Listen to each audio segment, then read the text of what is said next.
آدمی ہے اس نے کافی گناہ کیے صغیرہ کبیرہ صاحب، وہ کہتا ہے کہ اب اللہ تعالیٰ کوئی راستہ بتائیں کہ وہ اللہ اللہ کرتا رہے، شاید اللہ اس کی کوئی توبہ قبول کر لے۔ یہی تو میرے بھائی پڑھنے کے لیے بتائیں۔ ہاں، آپ نے بہت اچھی بات پوچھی۔ ہم میں سے کون ایسا نہیں جس نے اپنی عمر برباد کی، اور اب جب یہ پتہ چلا کہ خدا کی بارگاہ میں تو پیش ہونا، یہ دنیا چھوڑنی ہے، تو پاؤں تلے سے زمین نکل گئی کہ کیا بنے گا، وہاں نہ کوئی حمایتی ہوگا نہ چھڑانے والا۔ تو اگر یہ بات ذہن میں آ گئی کہ میں اللہ سے معافی مانگ لوں تو اس کو غنیمت جانے، اللہ کا فضل سمجھے کہ اللہ نے اس کا ہاتھ پکڑ لیا، ڈوبنے سے بچا لیا۔ نہ تو پھر کوئی بتائیں وقت اللہ اللہ کرتا رہے کوئی اللہ اللہ بتاتا ہوں، مگر یہ چیز جو ہے نصیب ہو گئی، اس پر ہی اللہ کا شکر ہے۔ ورنہ کتنے ہیں جو بس جمے ہی رہتے ہیں، گناہ پر مرتے ہیں۔ یہ بھی اگر آ گیا خیال میں کہ میں لوٹنا چاہیے۔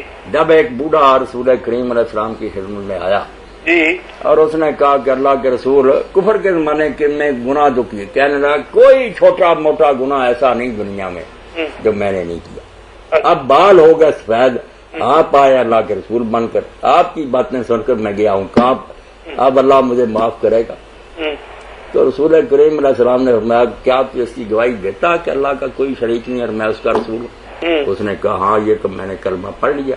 تو آپ نے فرمایا تو بے فکر ہو جا، صرف وہ گناہ بخشے نہیں گئے، ان کی بجائے اللہ نے کاٹ کر نیکیاں لکھ لی۔ تو وہ اللہ اکبر کہتا جنگل کی طرف نکل گیا، نعرے مارے اس نے کہ میرا رب اتنے حوصلے والا۔ تو اس لیے آپ فکر نہ کریں، یہ واپس لوٹنے کی کوشش کریں، توبہ کریں۔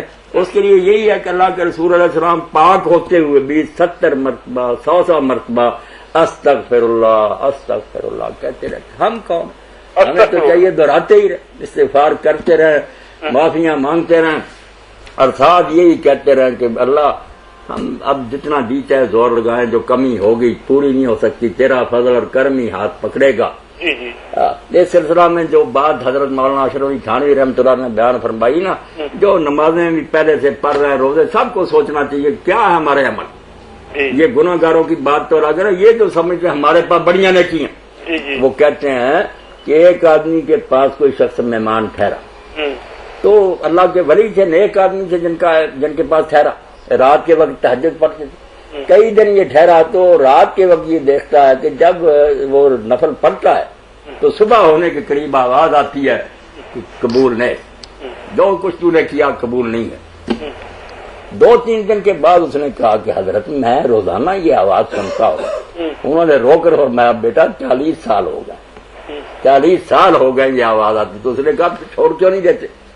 جب یہ آواز آتی ہے کہ قبول نہیں ہے تو آپ کیوں پھر کرتے؟ تو اس نے رو کر کہا کہ توانی ازاں دل برداشتن کہ دانی کے بیو تواں ساختن۔ منہ تو ناراض ہو کر اس سے آدمی موڑ لینا جس کے بارے میں سمجھے کہ اس کے بغیر گزارا ہو سکتا، کوئی اور ٹھکانا ہو تو سمجھ لے کہ ناراض ہے، چلو چھوڑ، بیٹا کہاں جاؤ، قبول کرے یا نہ کرے کوئی جگہ ہے۔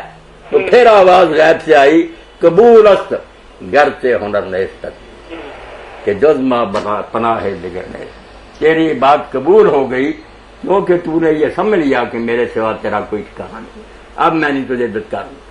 تو اس لیے یہ ذہن ہم میں پیدا ہونا چاہیے۔ عبادت پہلے ہی نہیں ہم سے کچھ ہوتی، مگر اگر ہے بھی تو یہ بھی اس کا فضل ہے، ہمارے پلے کیا ہے؟ تو نہ کوئی گناہ گار یہاں مایوس ہو، کوئی مایوسی کی بات نہیں۔ رحمت یہ چاہتی ہے کہ اپنی زبان سے کہہ دے گناہ گار کے تقصیر ہو، اتنا مان لے بیڑا پار۔